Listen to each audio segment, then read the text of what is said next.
Lorsque tu marches avec Dieu, tu n'es pas maudit. Okay. C'est lui qui marche avec Dieu est béni. C'est lui qui n'a pas Dieu est maudit. Même à l'heure où je suis en train de te parler. C'est lui qui n'a pas Dieu dans sa vie, il est maudit. Okay. Et le Dieu que je parle, c'est notre Seigneur et Jésus-Christ. Il y a une loi qui dit dans notre constitution, nul n'est censé d'ignorer la loi. C'est-à-dire quoi? Toi, tu ne peux pas te dire que, oh, moi j'ai frappé, je me suis battu avec cette maman, je ne savais pas que l'on pourra m'arrêter. Je ne savais pas qu'il y avait une loi concernant le coup et blessures volontaires. Je ne savais pas. On va pas t'écouter. Tout le monde qui parle même de Jésus-Christ, à l'associer avec quelqu'un d'autre, il est aussi maudit. Okay. Tu ne vas pas dire que Jésus-Christ, comme Jésus-Christ n'est pas aujourd'hui sur la terre, moi je suis en train d'adorer Kankou Philippe. Comme Jésus-Christ n'est pas aujourd'hui sur la terre, moi je suis en train d'adorer les frères Labri. Même si je prie pour toi, tu es ressuscité, ne m'adore pas. Okay. Et regardez comment les apôtres vivaient. Alors, pasteur, expliquez-nous, parce que tout le monde a bakango ebele muta botami mais abotami na malédiction. Tout le monde a remarqué que muto aza maudit par rapport à makambazo sala. Hein? Okay. Oui, au monde que muto yo aza maudit. Maintenant par rapport à tout qui expliquer biso to me campé kozwa connaissance sur ça. D'abord, nous devons savoir ceci. Je rentre dans Genèse chapitre 3e.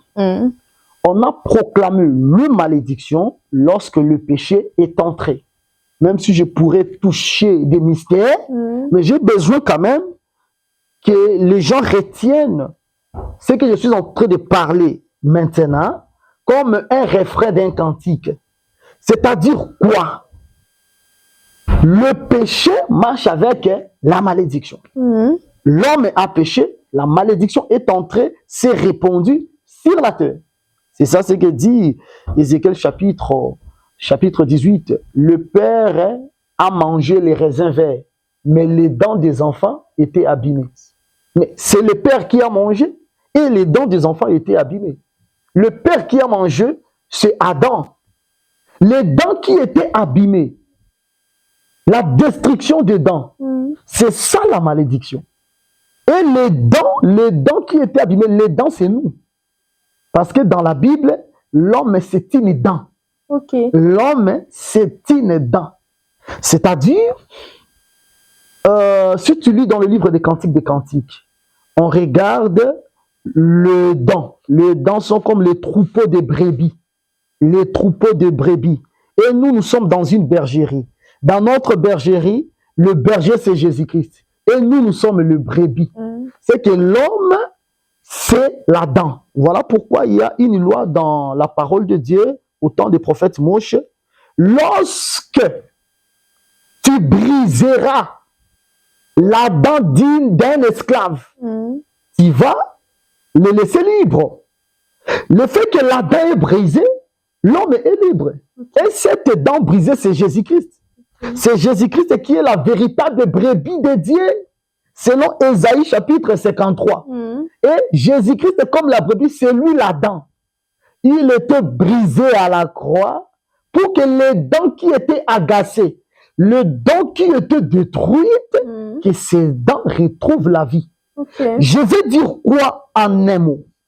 Lorsque la malédiction s'est répandue sur la terre, Dieu va se choisir un peuple. Et le peuple qu'il s'est choisi, c'est le peuple d'Israël. À partir d'abord de Genèse chapitre 12, il va appeler un seul homme, pas deux, pas trois.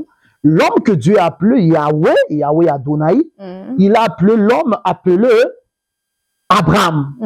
Abraham va commencer à marcher avec Dieu, il va tisser beaucoup de choses avec Dieu, il va former une alliance avec Dieu. Et Dieu va dire ceci, à cause du sacrifice d'Isaac, je vais bénir ta postérité. Ta postérité après toi possédera le porte de ses ennemis. Là, je suis dans Genèse chapitre 22. Après Abraham est parti. Isaac doit prendre la relève du flambeau. Isaac marche avec cette même grâce. C'est là que Yahweh va faire le serment chez Isaac. Et puis après Isaac va partir. Yahweh va venir ériger cette alliance chez Jacob. Et Jacob va répandre chez les 12 en alliance éternelle. Dans les 12, nous voyons la sortie ou bien la naissance de la nation appelée la nation d'Israël. C'est comme ça que Yahweh va commencer à marcher avec Israël. Lorsqu'il marche avec Israël, il ne marche pas avec les Congolais, s'il vous plaît. Il ne marche pas avec le Burundais, il ne marche pas avec les Américains. Il sait choisir un seul peuple. Et ce peuple, c'est le peuple d'Israël. Je vais prendre un texte ici pour appuyer ce que je suis en train de parler. Je prends ça vite fait dans Psaume chapitre 147. C'est très important ce que je suis en train d'expliquer. Et beaucoup de questions seront répondues par rapport à ce que je suis en train d'expliquer. Je suis dans Psaume chapitre 147. Vous y êtes? Oui. Ok, verset 19. Il révèle sa parole à Jacob, ses lois et ses ordonnances à Israël. On n'a pas dit à Babylone, on n'a pas dit à Rome, on n'a pas dit à Syrie, c'est à Israël. Dieu a commencé à marcher avec Israël. Ça veut dire quoi? Toutes les nations sombraient dans la malédiction, excepté Israël. C'est Israël qui marchait avec Dieu. Lorsque tu marches avec Dieu, tu n'es pas maudit. C'est lui qui marche avec Dieu et béni. C'est lui qui n'a pas Dieu et maudit. Même à l'heure où je suis en train de te parler. C'est lui qui n'a pas Dieu dans sa vie, il le maudit. Et le Dieu que je parle, c'est notre Seigneur et Jésus-Christ. Même pasteur, même bateau basé dans l'église des Noirs, bateau basambela. Donc, les dents sont agacées. C'est-à-dire, les dents sont agacées. Jésus-Christ est venu en réalité comme le Colgate. Jésus-Christ est venu comme le Maxam. Jésus-Christ est venu comme la Soixantine. Ici, je ne fais pas de pub de ces choses-là, de dentifrice, mais je suis en train de te dire tout simplement que lorsque Adam a péché, les dents étaient abîmées. Il a fallu une dent, que cette dent soit brisée, parce que lorsque la dent est brisée, l'esclave est libéré. Et cette dent qui est brisée, c'est Jésus. C'est Jésus-Christ et le fait qu'il soit brisé. Aujourd'hui, nous sommes libres. Maintenant, si toi, tu rejettes Jésus, c'est que toi, tu ne seras pas libre. Il faut d'abord que Jésus-Christ soit ta dent. Il faut qu'il soit ta dent pour que tu sois libéré. Mais les dieux de noir, Jésus-Christ n'est pas leur dent. Parce que l'esclave, lorsque la dent est brisée, c'est comme ça qu'il est libre. Mais l'unique dent qui est brisée, c'est la dent de Jésus. La dent brisée, ça veut dire la brebis qui est morte. Alors, il faut d'abord que Christ soit ta dent. Lorsqu'il est ta dent, c'est comme ça que son brisement va te libérer. Mais pour les gens de Dieu de noir, je n'ai pas de problème contre eux, mais Jésus-Christ n'est pas leur dent. Jésus-Christ n'est pas brisé dans leur vie. Ils sont toujours des esclaves, ils demeurent esclaves. C'est comme ça que je disais. Israël qui marchait avec Dieu, il avait avec lui la loi. Et cette loi, à l'époque, était une bénédiction. Parce que les autres peuples n'en avaient pas. C'est Israël qui marchait avec la loi de Dieu, avec le patriarche, avec les ordonnances, avec les alliances. Je suis dans le livre de Romains chapitre 9. Je prends juste le verset 4. Ici, on est en train de donner la définition d'Israël. Romains 9, verset 4. Qui sont les Israélites à qui on est en train maintenant de répondre? Qui sont les Israélites à qui appartiennent l'adoption, la gloire, les alliances, la loi, le culte, les promesses et le patriarche? Et de qui? De qui est ici selon la chair le Christ qui est au-dessus de toutes choses, Dieu béni éternellement. Merci Seigneur, parce que ici, le fait que Christ soit ici d'Israël, Dieu béni éternellement. Sans Christ, il n'y a pas la bénédiction. C'est la présence de Jésus-Christ qui est la bénédiction. C'est que je vais dire ceci. Israël marchait avec toutes ces choses-là, des alliances, des patriarches, de l'adoption, tout ça. C'est ça ce qui faisait de lui un peuple béni. Et toutes les nations de la terre sombraient. Maintenant, qui va aider les habitants de la terre pour qu'eux aussi soient bénis? Ok. Parce que Dieu s'est choisi d'un seul peuple.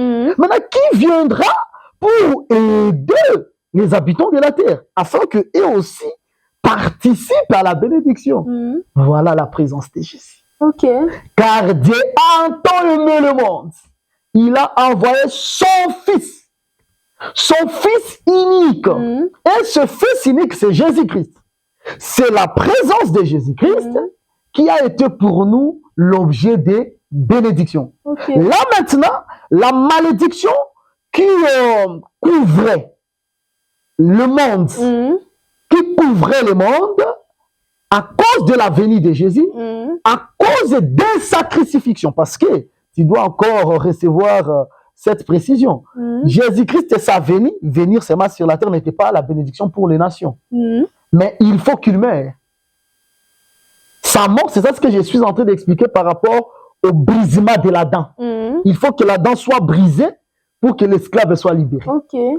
Maintenant, lorsque Jésus va mourir, en ce moment, la bénédiction qui était sur Israël sera aussi la portion des gens des nations. Okay. C'est comme Joseph. Joseph, c'est un rejeton. Un rejeton qui traverse la muraille. Ça veut dire quoi? Joseph, c'est comme l'arbre des palmiers. Mais cet arbre des palmiers a traversé la muraille. Il ne faut pas refuser aux voisins de manger aussi les palmiers. Okay. Il faut aussi leur laisser le temps de se réjouir parce que ce sont eux qui balayent là-bas. Lorsque les feuilles tombent, c'est que c'est comme ça que Joseph, il ne sera pas seulement important pour son peuple, mais aussi pour les Égyptiens. Okay. C'est comme ça, c'était des préfigurations où ces choses devaient s'accomplir dans la personne de Jésus-Christ. Jésus-Christ, lorsqu'il est venu, il est mort à la croix de Golgotha. C'est en ce moment que nous aussi, nous avons reçu la vie. Okay. Et cette vie, c'est ça la bénédiction.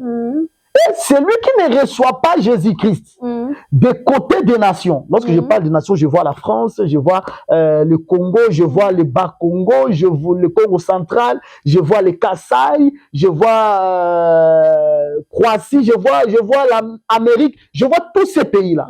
Si tu ne reçois pas Jésus-Christ, tu demeures toujours dans ta malédiction. Okay. Il faut recevoir Jésus-Christ pour que la malédiction soit ôtée parce que lui-même, c'est la bénédiction. Je vais lire un verset très puissant pour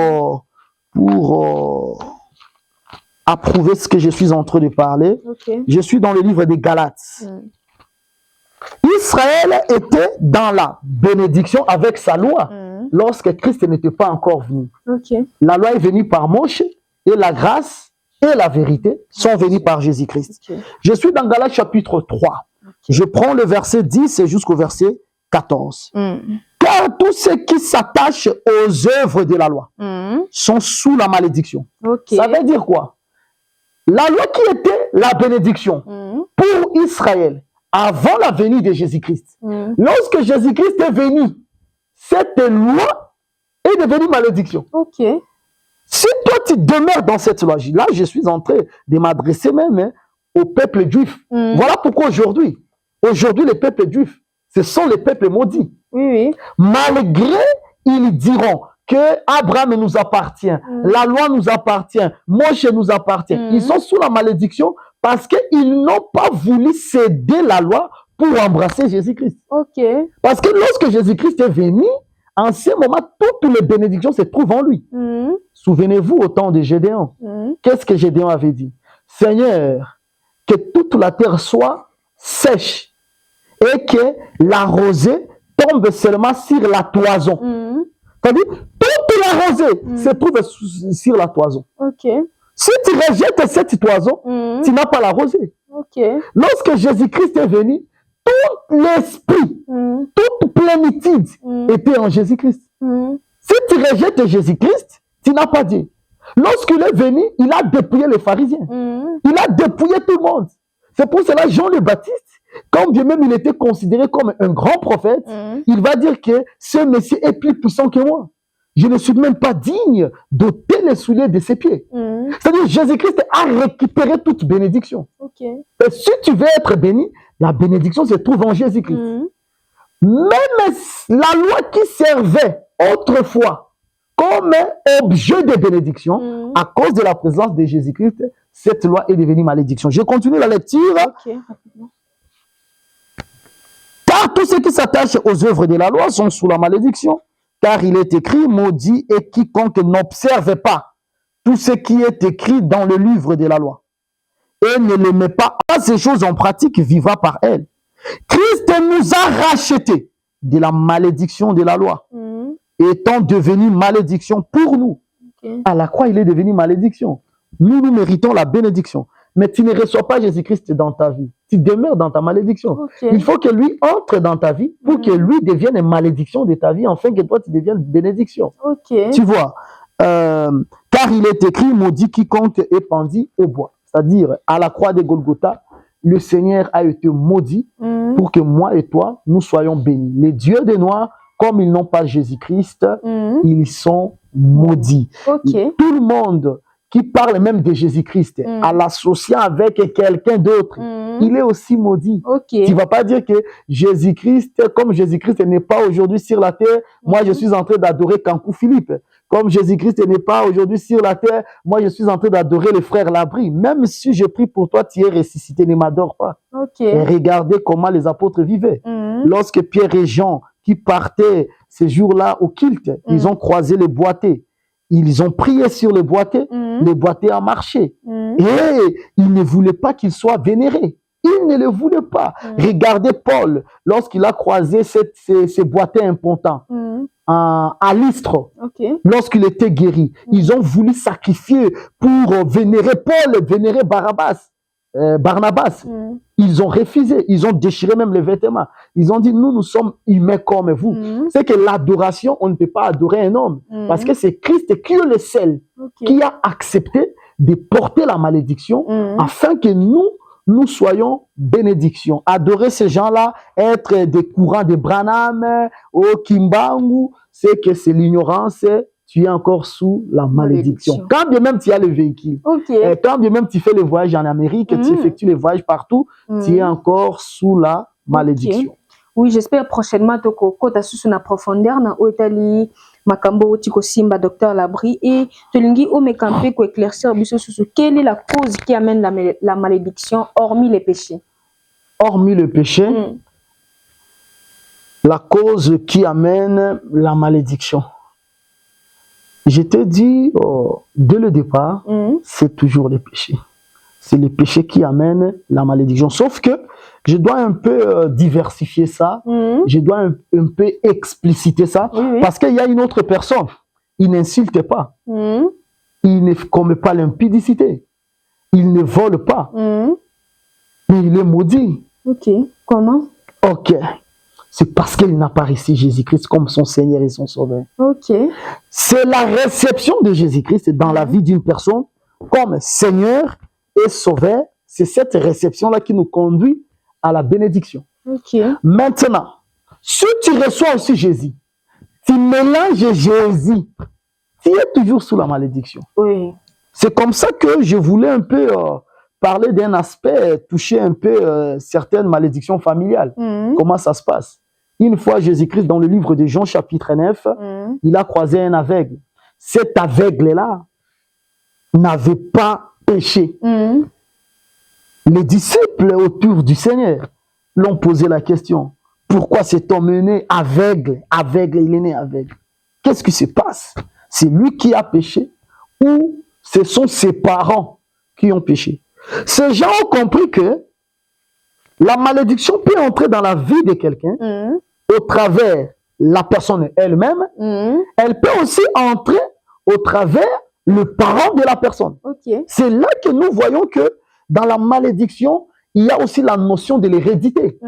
C'est comme ça que je dis que c'est Adam qui a mangé les raisins verts. Mais les dents qui sont le brebis, toutes les brebis de la terre étaient sales, étaient devenues sales à cause du péché d'un seul homme. Ça veut dire que il y a des gens qui sont nés, qui ne connaissent pas Jésus-Christ. Les faits seulement qui ne connaissent pas Jésus-Christ, ils sont maudits.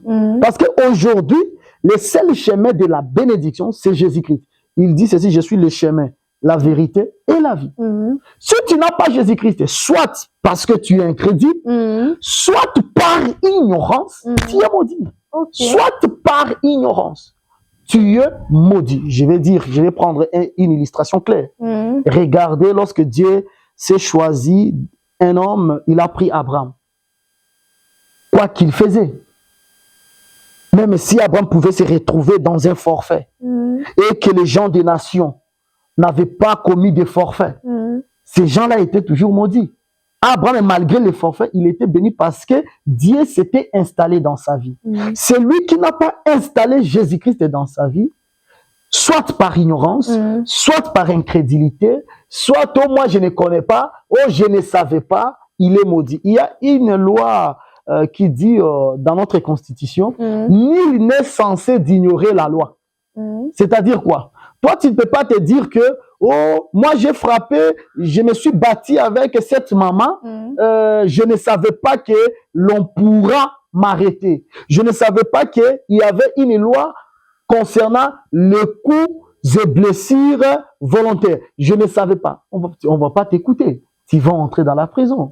C'est-à-dire, ici, celui qui n'a pas Jésus-Christ, soit par ignorance, soit par incrédulité, il est maudit. Raison pour laquelle le plus grand commandement que le Seigneur a laissé dans son église, c'est le commandement de l'évangélisation. Nous devons évangéliser les gens de la terre, les habitants de la terre. Il y a d'autres qui ne sont pas incrédules, mais ils sont ignorants.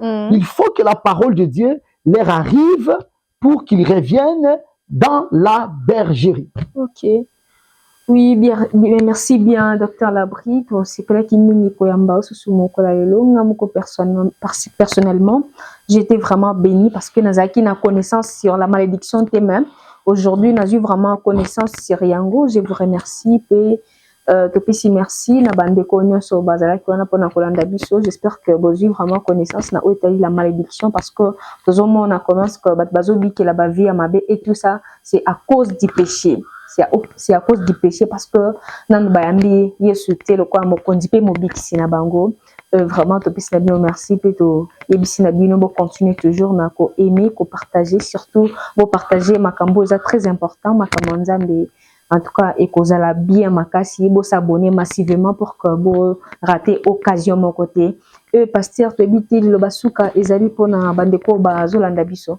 Bon, ce que je vais dire c'est quoi? Je parlais de la malédiction dans un gros plan, de manière un peu vaste. Mais prochainement, j'aurais voulu qu'on puisse parler vraiment de la malédiction familiale proprement dite, c'est-à-dire pourquoi dans cette famille le fils ne se marie pas, pourquoi dans cette famille il y a que des gens qui attrapent des mbassous, pourquoi dans cette famille il n'y a pas quelqu'un qui a 50 ans, pourquoi? Et on en parlera par la grâce de Dieu et vous serez bénis concernant ce message. Mais ce que vous devez retenir maintenant, toi qui vis dans le péché, abandonne le péché parce que le péché a une compagne. Cette compagne, elle est appelée malédiction.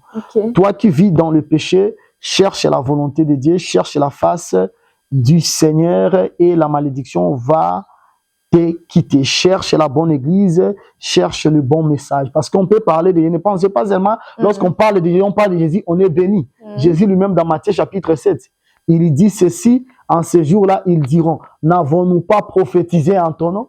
N'avons-nous pas chassé les démons en ton nom? N'avons-nous pas fait des miracles en ton nom? Je leur dirai ouvertement, je ne vous ai jamais connu, retirez-vous de moi, vous qui commettez l'iniquité. C'est comme si celui qui parle de Jésus-Christ, mais c'est une femme qui est docteur de la parole, une femme qui est apôtre de la parole, une femme qui est pasteur de la parole. Quand bien même il parle de Jésus-Christ, mais il ne connaît pas ce Jésus-Christ, cette femme-là est maudite. Son église aussi est maudite. Voilà pourquoi c'est très important, ma sœur bénie, de parler de ces choses.